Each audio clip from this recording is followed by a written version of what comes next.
예수님이 잎만 무성하고 열매가 없었던 무화과 나무를 저주하자 뿌리부터 말라버렸습니다. 형식주의와 금권주의에 빠진 유대교를 질책하는 의미가 있습니다. 오늘 다시 한 번 더 보는 것은 22절에 하신 예수님의 마지막 말씀 때문입니다. 무엇이든지 믿고 기도하는 것은 다 받을 수 있다고 그랬습니다.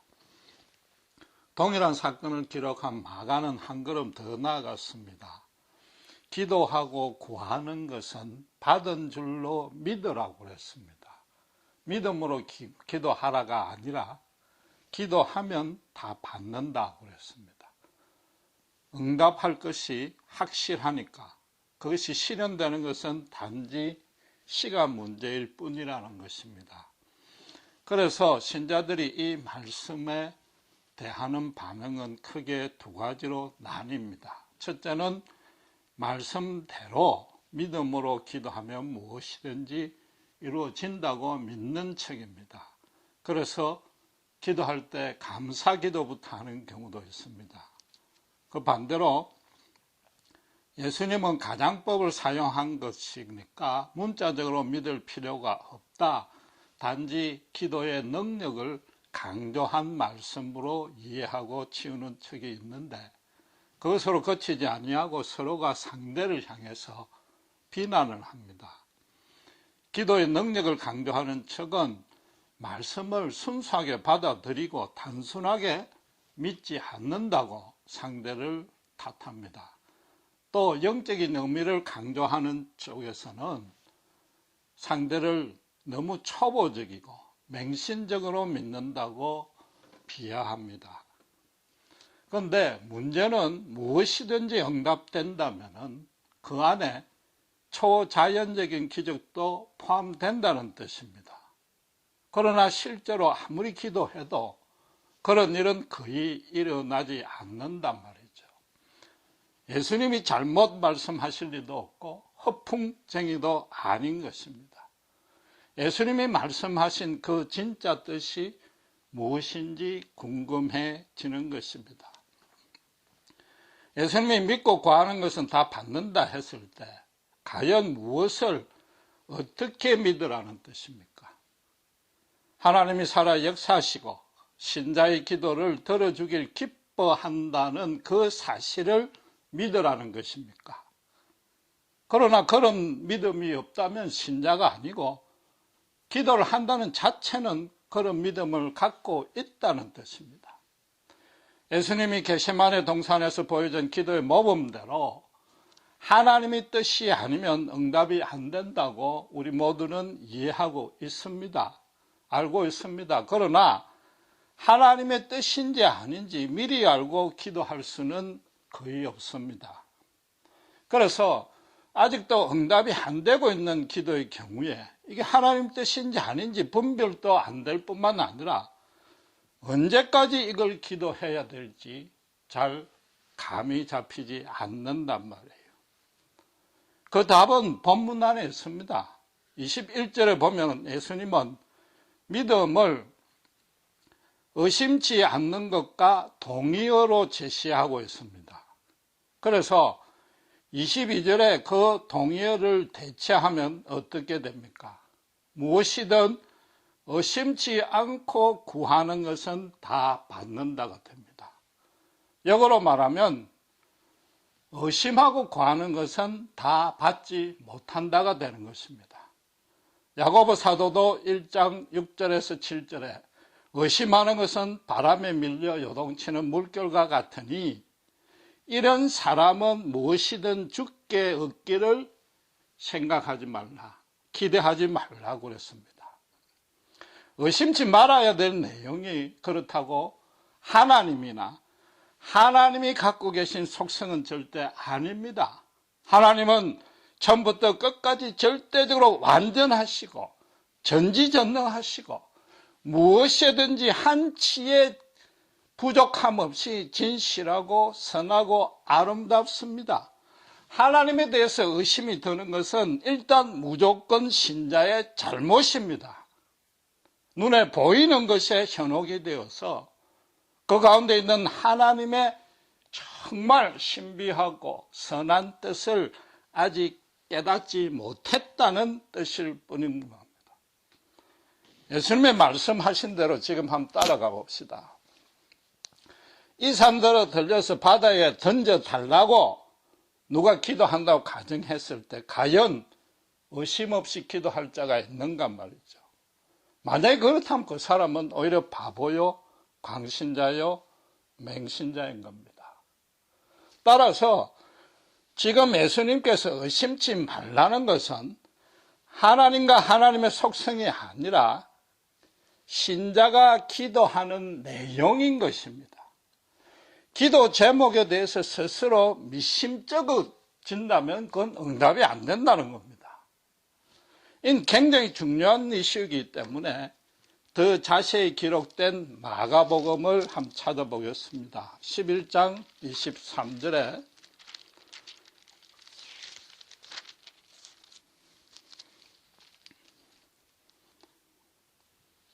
보시면 11장 23절 제가 갖고 있는 성경은 74페이지입니다. 내가 진실로 너희에게 이르노니 누구든지 이 산들어 들리어 바다에 던지우라 하며 그 말하는 것이 이룰 줄 믿고 마음에 의심치 아니하면 그대로 되리라고 그랬습니다. 그 말하는 것은 분명히 산들어 들려 바다에 던져달라는 기도 내용입니다. 그것에 대해서 의심치 말라는 겁니다.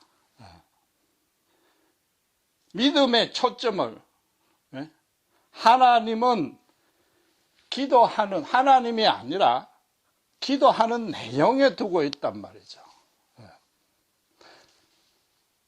대부분의 신자들이 성경을 그냥 말 타고 달리는 식으로 산을 감상하는 식으로 읽으니까 눈에 번쩍 띄는 것, 자기가 좋아하는 것, 꼭 믿고 싶은 일부 기준에만 관심을 가집니다. 오늘 본문의 경우에도 무엇이든지 믿고 구하는 것은 다 받는다는 그것만 붙들고 있지 의심치 말라는 것은 안중에도 없단 말이에요.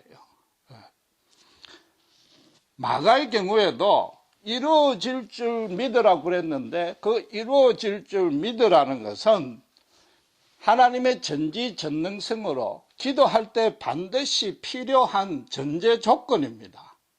그러나 정작 의심치 말아야 될 것은 자기가 기도한 내용이단 말이에요. 기도 제목에 대한 겁니다. 그걸 의심치 아니해야 기도가 응답될 충분 조건이 된단 말이에요. 그저 뜨겁게 기도하는 것은 믿음의 필요 조건, 기도의 필요 조건, 그 반만 붙던 것이니까 그게 응답이 잘 될 리가 없단 말이에요. 의심을 제거하는 나머지 반, 충분 조건도 충족해야 되고 그것이 기도에서 더 중요하다는 뜻이단 말이에요. 지금 우리가 성경의 원어의 의미를 따진 것도 아니고 신학적인 교리를 대조한 것도 아니요 당시의 문화나 관습을 조사한 것도 아닙니다. 단순히 정말 그대로 성경이 말씀하는 대로 주의 깊게 살펴본 것뿐입니다. 말하자면 문자적으로 해석을 정확하게 하면 영적인 의미도 알고 적용하는 것이 그리 어렵지 아니하다는 뜻입니다. 예수님은 지금 의심치 말고 기도하라고 그랬습니다. 그 말은 기도할 때 의심이 들 수 있다는 것을 가정한 말입니다. 다른 말로 하면은 기도할 때 의심이 드는 것은 아주 당연한 일이요. 나아가서 더 좋은 현상일 수 있는 것입니다. 그 이유는 우선에 사탄이 신자가 기도하는 걸 가장 싫어합니다. 기도한다는 것은 신자가 하나님께 가장 가까이 서 있다는 증거이기 때문에 기도할 때 사탄의 해방이 가장 극심한 겁니다. 거기다가 기도 중에 자꾸 의심이 들면 그 자체로 이미 응답받은 일부일 수 있고 응답받는 과정일 수 있단 말이에요. 예수님의 본문 말씀에 따르면 이 기도가 응답이 안 될 수 있구나. 더 이상 기도할 필요가 없구나. 나아가서는 해서는 안 되는 기도이겠구나 깨달을 수 있다는 거죠. 같은 제목으로 아무리 기도해도 응답이 잘 안 된다. 그런 일이 계속 반복된다고 해서 기도의 능력을 경시하거나 그렇지 역시 기도보다는 말씀이야 이런 식으로 가서는 안 되는 것입니다. 하나님이 나를 사랑하지 않는가 보다 의심해서는 더더욱 안 되는 겁니다. 그럴수록 쉬지 말고 무엇이든지 기도해야 됩니다. 그래서 어떤 기도는 응답이 잘 되고 또 어떤 기도는 응답이 지체되거나 잘 안 된다는 것을 팔로우업 해야 되는 거죠. 사후 분석을 하고 추적을 하면은 하나님의 뜻이 어디에 있는지, 하나님이 지금 나를 어떤 방향으로 이끌고 있는지 깨달을 수 있다는 겁니다. 그러다 보면 하나님의 마음에 합당한 하나님의 마음을 헤아리면서 기도할 수 있고 꼭 해야 되는 기도, 정말로 기도다운 기도를 할 수 있는 것입니다. 역설적으로 이야기하면은 우리가 영적으로 성장하는 것이 기도 응답되는 것보다 기도 응답이 막힐 때 더 성장할 수 있다는 겁니다. 예컨대 미국의 지난주에 로또 강풍이 또 한 번 불었습니다. 그런데 신자가 로또를 사서는 당첨되려고 기도하고는 안 되니까 믿음으로 기도하면 다 준다 해놓고 왜 안 주느냐고 따질 바보는 아무도 없는 것입니다. 그런 극단적인 예가 아니라 실화를 하나 들어보겠습니다. 오래전에 동대문 시장에서 포목 장사를 크게 했던 장로님이 있었는데 이분이 이중장부를 가지고 탈세를 했습니다. 어느 날 세관원이 급습했습니다. 조사하러 급습하니까 다급해서 그 탈세한 장부를 방석 밑에 감추고 깔고 앉았습니다. 그러면서 제발 속으로 들키지 않게 기도했더니 응답되었다고 나누었습니다. 그건 기도도 아닙니다. 하나님의 응답도 아니고 그건 요행수일 뿐이고 좀 가격하게 말하면 사탄이 도와준 겁니다. 하나님이 탈세같이 부정하게 번 돈은 장기에 들어온 돈처럼 절대 받지 아니할 뿐만 아니라 신자가 악행하는 것을 조장해주거나 격려하는 법은 절대로 없는 것입니다. 그건 믿음하고도 전혀 상관이 없고 기본적인 양심과 상식만으로도 알 수 있는 일입니다. 장로 되기 이전에 인간이 덜 된 것에 불과한 것입니다. 물론 대부분의 신자들이 그런 기도는 하지 않습니다. 정상적인 사업으로 하면서 번창게 해달라 또는 신규 사업을 계획하니까 잘 될지 기도합니다. 그런데 아무리 오래 기도해도 이상하게 응답될 것 같은 확신이 안 생기는 경우가 있습니다. 하나님의 어떤 음성을 안 들었다는 뜻이 아니라 마음에 기쁨과 평강이 없고 대신에 그저 좀 초조하고 불안해지는 경우가 있단 말이에요. 그건 뭔가 하면은 신자 안에 내주하신 성령님이 그 기도는 이루어지지 않을 것이라고 미리 경고해 주는 겁니다. 그 반대로 신자 자신이 생각해도 이건 너무 엉뚱하고 좀 분에 넘치다 싶어서 혹시 이건 내 욕심이 아닌가 의심이 드는데도 일단 기도했더니 오히려 평강과 기쁨이 넘치는 경우가 있습니다. 기쁨이 아니라면 뭔가 확신이 생긴단 말이에요. 그래서 하나님이 들어주실 것 같은 느낌이 있어서 끝까지 기도하면은 응답이 된단 말이에요. 물론 그럴 때도 저희 기도하는 제목이 성경에 하나님의 진리와 모순되거나 상충되지 아니한지 잘 따져봐야 됩니다. 또 현실에서 되어져 가는 상황이 기도한 대로 일치하는지 그래서 긍정적인 모습이 나타나는지 따져봐야 되는 것입니다. 지금 예수님은 기도에서 믿음보다도 의심치 않는 것을 동격에 두거나 더 우위에 두었습니다. 그 말은 하나님도 인간이 갖고 있는 지성이나 이성이나 경험이나 지혜를 아주 중요하게 생각한다고 인정하신 겁니다. 아니, 그 자체가 하나님 주신 소중한 선물입니다. 내가 기도하는 제목들이 내 이성에 모순되거나 불합리하다면은 우선에 그 제목부터라도 깊이 상고해 봐야 됩니다.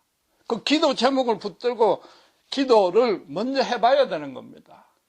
오해는 마셔야 될 것이 아무리 기도해도 기적이 안 일어난다든지 기적이 필요 없다든지 하는 것도 아니요. 그 반대로 기도할 때마다 기적이 일어난다는 뜻도 아닙니다. 오늘날에도 성령의 은사는 역동적으로 기능합니다. 기적이 일어납니다.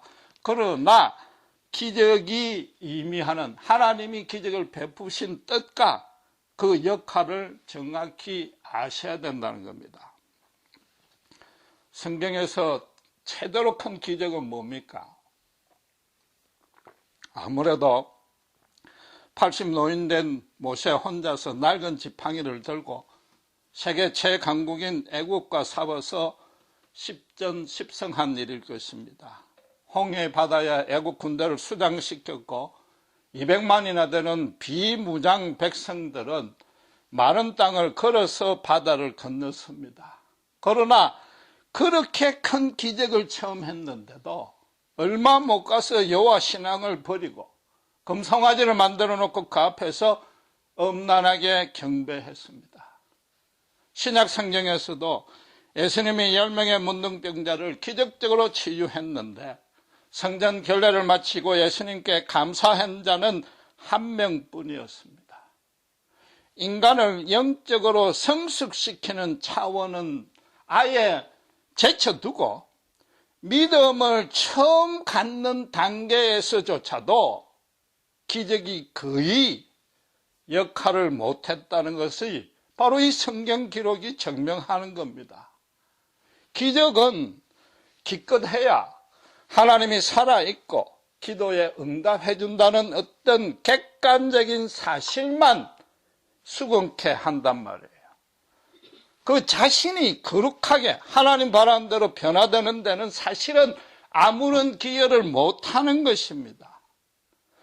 또 사단도 기적을 일으키기 때문에 눈에 보이지 아니하는 어떤 영적인 힘이 인간사를 아주 드물게 특별한 경우에 특별한 사람에게 간섭하는 경우도 있을 수 있구나.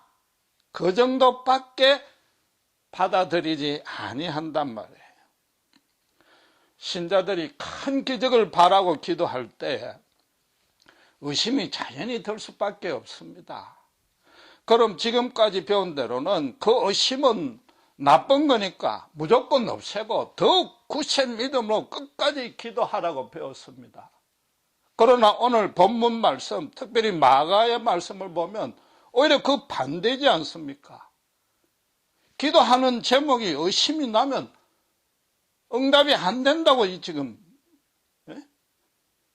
기도할 필요조차도 없다고, 물론 그럴 필요까지는 없지만 말하자면 그렇게 말하고 있단 말이에요.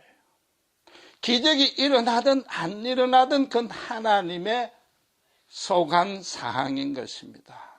이미 신자가 되어서 기도한다는 것은 하나님이 살아계시고 역사하시고 우리를 지켜보호하시고 당신 뜻에 맞는 기도를 하면 응답이 된다는 걸 잘 알고 있기 때문에 그 신자에게 기적을 구태여 자주 계속해서 일으켜질 필요는 없는 것입니다. 기적이란 자체가 하나님께서 만드신 당신의 원리와 규칙을 당신 스스로 깨는 것이기 때문에 하나님께서 꼭 필요하다고 여길 때 그 때와 방식으로 하나님 당신께서만 베푸는 것이단 말이죠.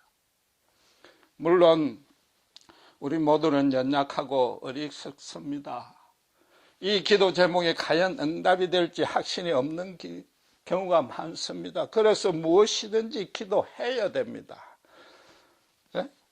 그러나 과연 무엇이 응답이 될지, 어떤 기도를 해야 될지 잘 모르지만은 그 답도 사실은 성경에 나와 있습니다. 마가의 결론에 기도할 때에 누구에게나 아무에게나 혐의가 있거든 용서해 주라고 그랬습니다. 다른 이의 잘못을, 다른 이의 죄를 용서하는 기도는 무엇이든 응답된다는 겁니다. 우리가 기도하는 제목들이 서로 간의 사랑을 증진시키고 상대에게 유익을 끼치고 하나님의 생명력을 함께 나눠서 누리자는 하나님만 의지하고, 그래서 하나님의 뜻에 맞추어서 우리 모두 거룩하고 온전해지는 일의 기도라면은 반드시 이루어진단 말이죠.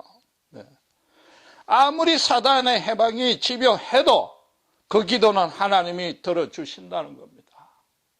사업의 문제도 그렇고 일상적인 삶에서 어떤 길을 선택할까의 문제도 그 사업과 선택하는 일들 가운데 예수 그리스도의 은혜가 더 증거된다면, 당사자들 사이에 주님의 사랑을 더 나눌 수 있다면, 하나님의 이름이 더 높아지는 측면이 있다면 그건 이루어지는 것입니다. 그게 종교적인 모습일 필요는 없습니다. 쉽게 말해서 100불을 달라고 기도해도 내 혼자 편하게 살라고 기도하는 것과, 회사를 하면서 종업원의 복리후생을 증진시키고 그 벌은 이익금으로 가난한 사람을 위해서 구제하겠다면 1000만 불 아니라 1억 불도 기도하고 또 그 기도한 대로 받을 수 있다는 것입니다. 의심하면 받을 생각도 말라고 한 야고보 사도도 그 의심을 1장 8절에 어떻게 표현했는가 하면 두 마음이라고 그랬습니다. 두 마음. 세상을 향한 마음과 하나님을 향한 마음 두 개가 같이 있다는 거죠. 자기의 주인으로 하나님과 돈을 동시에 모셨다는 겁니다. 주목할 것은 두 마음이고 한 마음이 아닌 겁니다. 하나님도 주인, 돈도 주인으로 삼은 경우인데, 본문의 대제사장과 서기관들이 성전을 강도의 구렬로 바꾸고 아무리 경건한 제사를 지냈다 할지라도 하나님을 이용해서 돈을 버는 것은 오히려 돈을 주인으로 만든 한 마음입니다. 대신에 신자들이 하나님과 세상을 적당하게 타협하는 기도는 하지 말라는 거죠. 그조차도 하지 말라는 거죠. 예컨대 이번 이 사업만 크게 흥하게 해주시면 제가 감사 헌금 11조 듬뿍 하겠습니다. 그럼 하나님 좋고 저 좋고 너희 좋고 매부 좋지 않습니까? 이게 두 마음이란 말이죠. 더 엄격히 말하면은 그 기도하는 최종 목적이 세상에서의 형통이지 하나님의 영광이 아니기 때문에 돈을 주인으로 모시는 그런 마음인 거죠. 물론 세상의 것들이 소중하고 돈도 포함해서 소중하지만은 그 모든 것을 최종 목적으로 삼느냐, 하나님의 영광을 높이는 수단으로 삼느냐의 차이인 것입니다. 물질만을 구할 수 있는 유일한 예의 기도가 있습니다. 그건 일용할 양식을 구하는 것입니다. 솔직히 말해서 또 엄밀히 따져서 내가 기도하는 제목이 하나님의 마음에 합한지 안 하는지, 하나님 기뻐하는지 안 하는지 사실은 스스로 판단이 가능합니다. 그러려고 이성을 주었고 지혜와 경험을 하게 한 겁니다. 신자 스스로 하나님 기뻐하시는지 확신할 수 있단 말이에요. 그런 확신이 없으니까 오히려 스스로 이게 미심쩍으니까 뭔가 캥기는 게 있으니까 그저 믿습니다 하고 큰 소리로 외친단 말이죠. 하나님이 기뻐하신 일을 우리가 판단할 수 있음에도 예수님이 이 산을 바다에 던지라고 기적을 강조하는 표현을 한 이유는 있습니다. 여러분, 동독 베를린 장벽이 그렇게 순식간에 무너질 줄은 아무도 예상하지 않았습니다.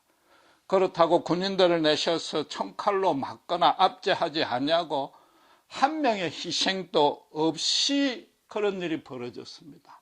하늘에서 벼락이 내려와서 벽이 무너진 것 아니고 사람들이 해머로 명치로 그냥 두들겨 부쉈습니다. 그런데 그 일이 동독의 아주 작은 시골 교회에서 적은 무리의 신자들이 모여서 기도했던 그 모임이 발단이 된 것입니다. 그들에게는 이 기도를 하나님이 응답해 주실 거란 확신이 있었던 겁니다. 응답 가능성에 대한 확신은 몰라도 최소한도 이 기도는 하나님이 기뻐하시는 기도라는 것에 대해서 의심은 전혀 하지 아니한 것입니다. 가장해서 표현하자면 하나님이 이런 기도에 응답하지 아니한다면 하나님이 아니야. 이건 분명히 하나님이 기뻐하시는 기도니까 응답되는 것은 시간 문제라고 생각하고 계속 기도했더니 정말로 상보다도 더 견고하고 철옹석 같은 장벽이 공산주의가 서서히 무너져 내렸단 말이죠. 여러분, 이게 무슨 뜻입니까?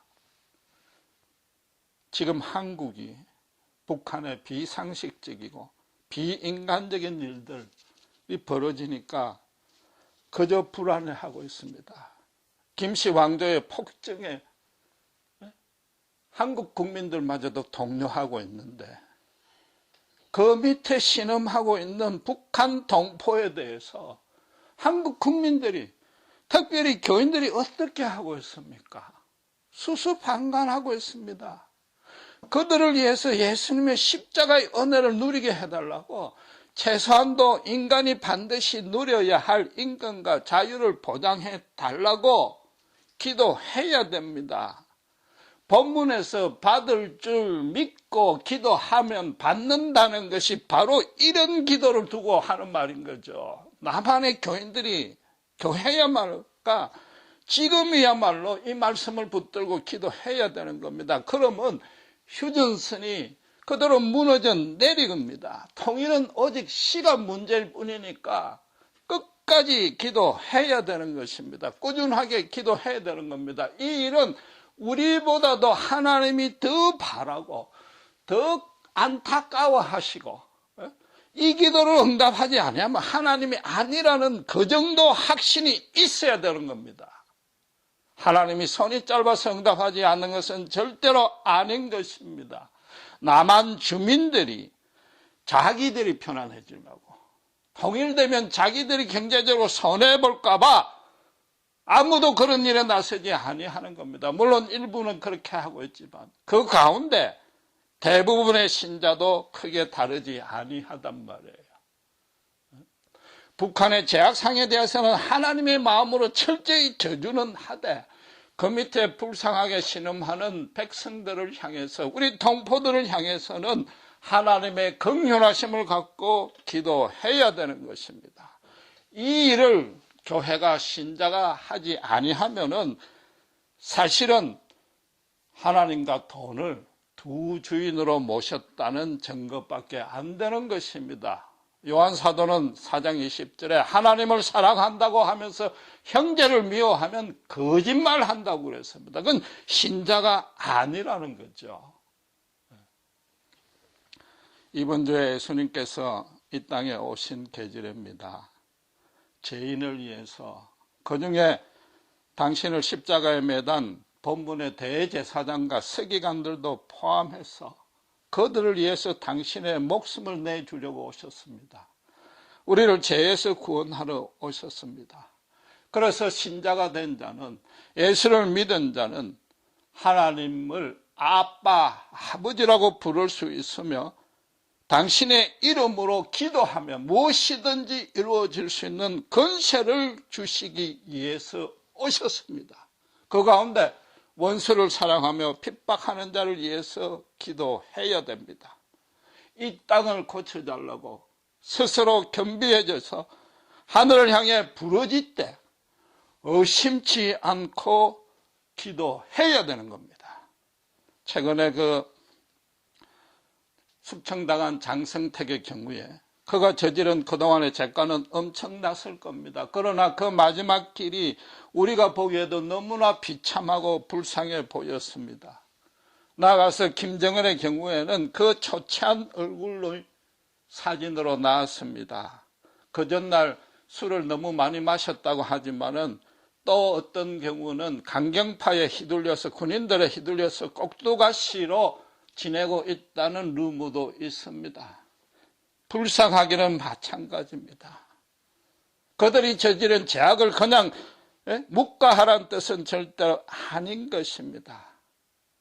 예수님의 십자가 사랑을 알지 못하고 하나님과 화해하지 아니한 인간만큼 가장 불쌍한 자가 없고 그 인생만큼 가장 실패한 인생이 없다는 겁니다.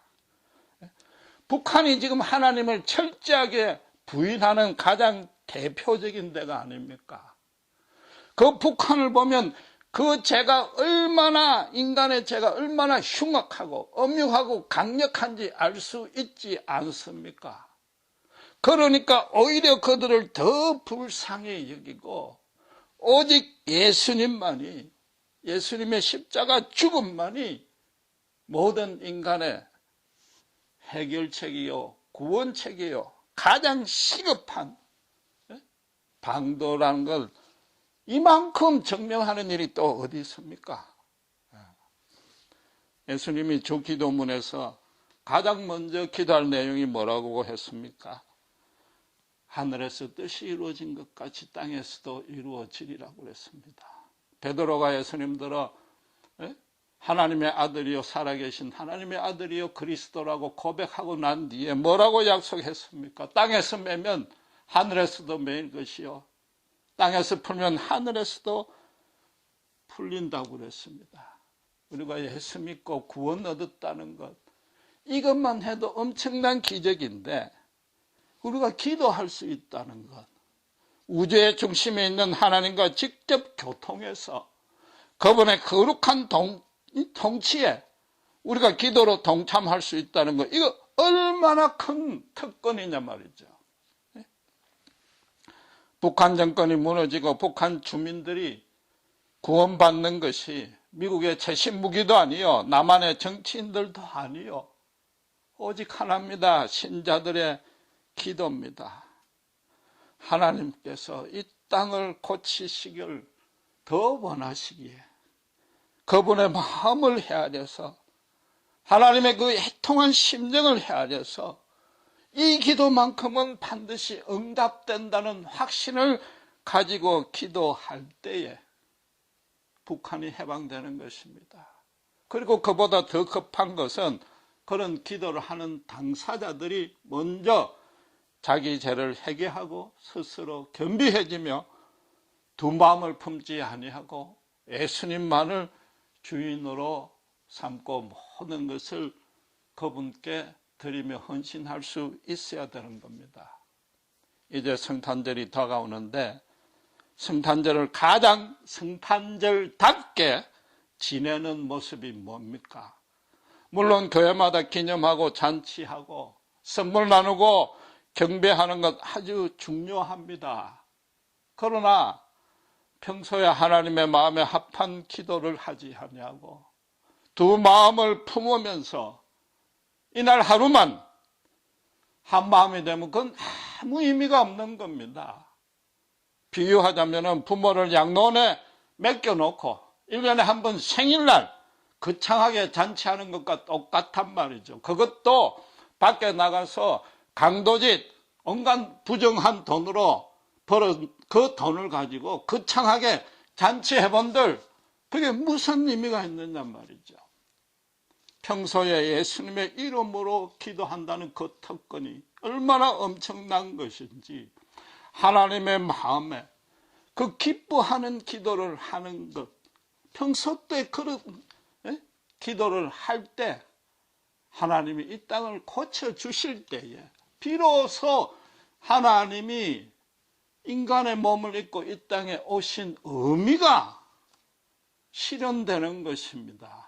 그것 없이 잔치만 하면은 무수한 재물을 바친 본문의 대제사장과 똑같은 잘못만 범하는 것입니다.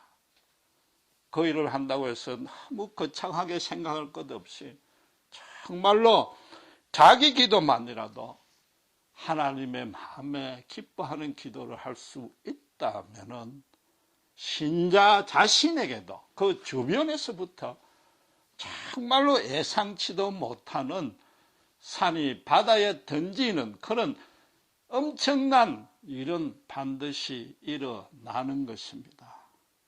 기도하시겠습니다.